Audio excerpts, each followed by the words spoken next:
Thank you.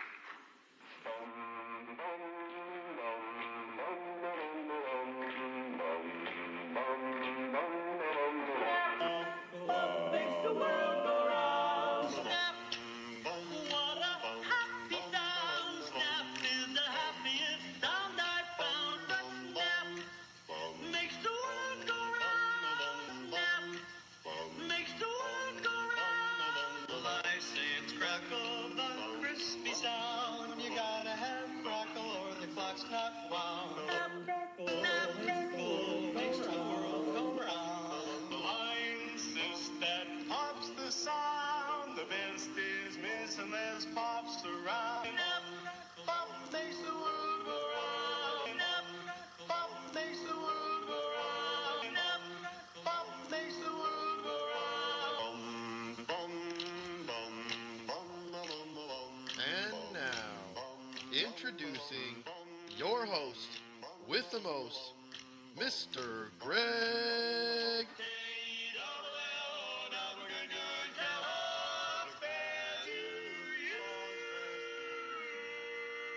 Along with Rick Brusuelas and Dennis Michelson. Now, let's get to the show.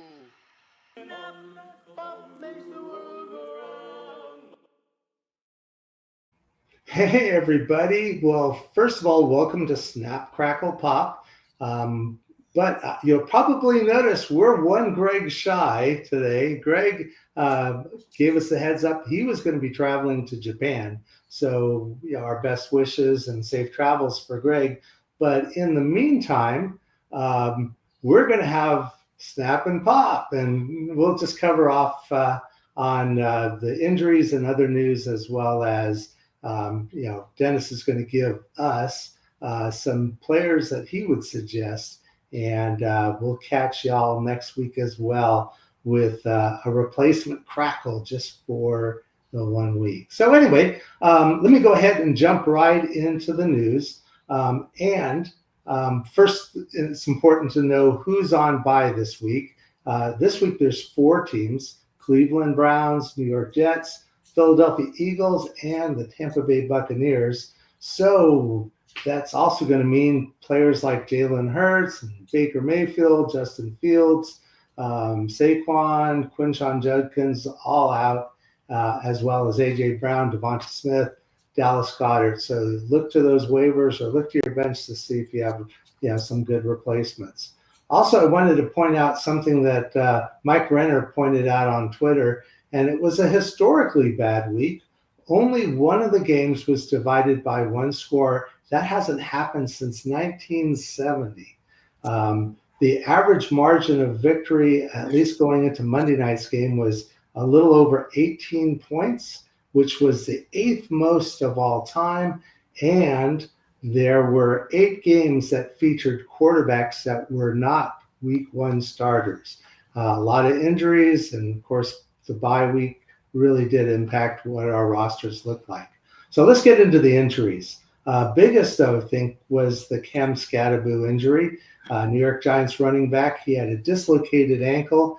He's likely to be out rest of season. We'll probably look at Tyrone Tracy taking back the lead running back job for the Giants. His backup will be veteran Devin Singletary. Quinshon Judkins, also Cleveland Browns running back, had an AC sprain in his shoulder. They're on bye this week, so we don't know yet whether he'll be back in week 10. If he's not back in week 10, I would expect a committee with Sampson and Ford taking over at the running back position. Saquon Barkley had a groin injury in the third quarter of the game. Again, they're on bye. We won't know if he's going to be able to play week 10 or not. If not, Tank Bigsby, who the Eagles acquired from Jacksonville, stepped in. He had over 100 yards, but I'm betting that Barkley is going to be able to return for week 10. Alvin Kamara, the New Orleans Saints running back, looked like he was banged up. Didn't get a definitive injury report. He's probably able to play this week, but if not, his backup is Devin Neal. Isaiah Pacheco, the Kansas City running back, he had an MCL sprain. So he's listed as week to week. Kareem Hunt takes over. Kareem Hunt also was able to get 2 touchdowns last game. Rashard Smith will likely see some usage increase, and Elijah Mitchell will, who's likely on your waivers, may get some use in some of the deeper leagues.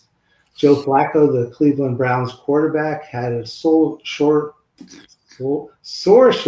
say that 3 times, and is considered day-to-day. I'm not expecting him to miss any time, though. Carson Wentz, Minnesota Vikings quarterback, had a season-ending shoulder injury to his non-throwing side.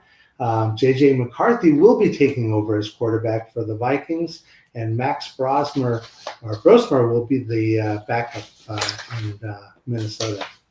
Then we'll go to wide receivers. Tutu Atwell had an injured hamstring. He was placed on IR. The good news is that Puka is expected to be returning, so Atwell would have been splitting time with Jordan Whittington and Kanata Mumpfield. Houston Texans wide receiver Braxton Berrios had a chest injury. We're expecting a larger role for Xavier Hutchinson, Jalen Noel, and Jaden Higgins, and of course Nico Collins coming back, so that's good news. A number of IDP injuries, the biggest one of which is Patrick Surtain, the Denver Broncos star cornerback. He had a pectoral muscle injury and likely out 4 to 6 weeks.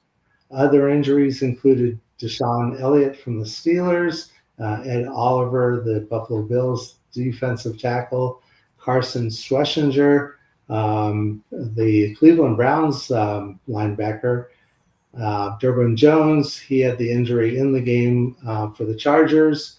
Tarheeb Still, another Chargers defensive back, had a knee sprain.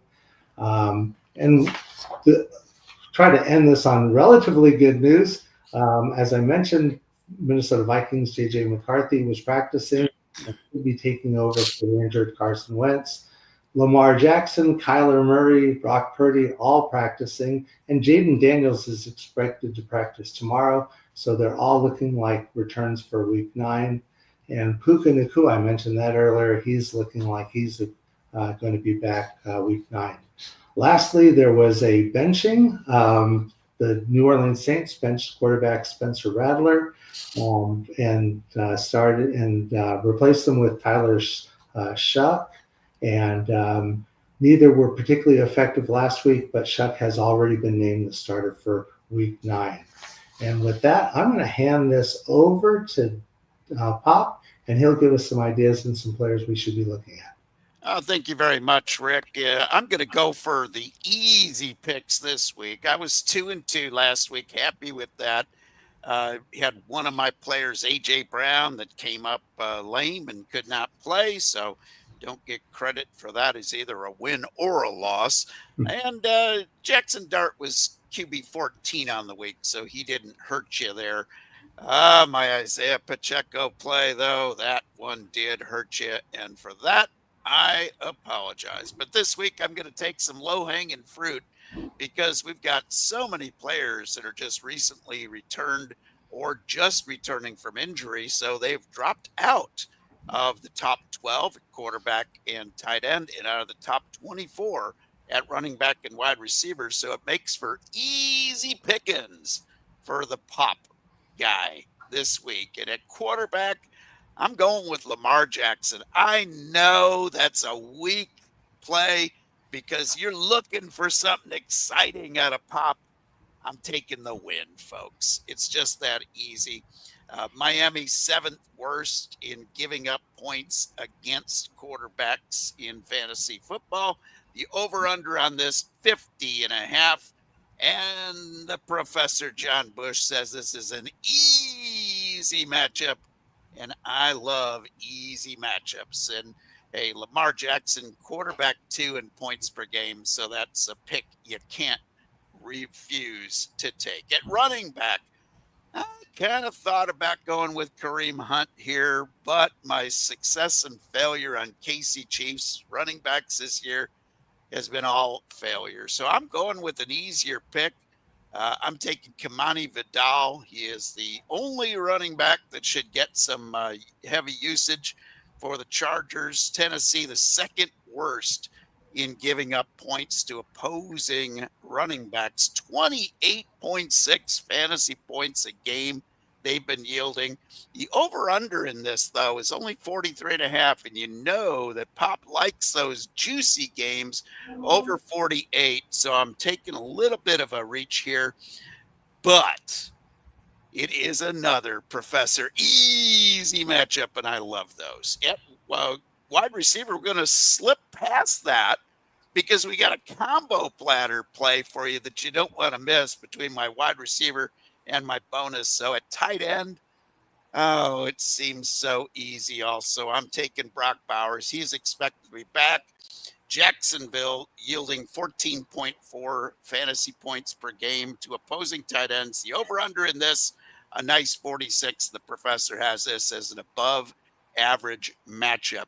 So my wide receiver and my bonus, they go together great on a cold autumn fall evening for dinner.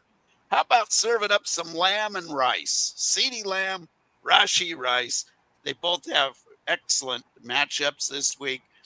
Buffalo yielding 29.8 fantasy points per game. The over-under in this 52.5 and an above average matchup, according to the professor. Rashee Rice is really on a roll coming back from his suspension. 2 great games, over 20 points. Make it 3 against Buffalo. And my bonus pick, CeeDee Lamb against Arizona. Arizona yielding 30 fantasy points per game.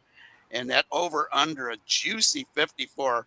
The matchup against, according to the professor, a little bit tougher, though, below average. But we don't get too excited until that's in the tough category. So serve up some lamb and rice for your fantasy football treat this weekend. That's it for Pop. Back to you, Rick. Hey, that was great. And I love all the food references. I'm kind of hungry, so I'm looking forward to eating dinner. And wanted to thank everyone for watching the show. Do us a favor and hit the like button and subscribe if you're not already subscribing. And if you want to pass this show over to some of your league mates, we could always use the extra eyes. Also gives you a chance to compete with people who have gotten a chance to get a little bit more information, and so makes the winning just that much more fun. With that said, though, we'll look forward to having you come back next week. Also, watch for other sports affiliation shows. And with that, I'm going to ask JC to take us on home.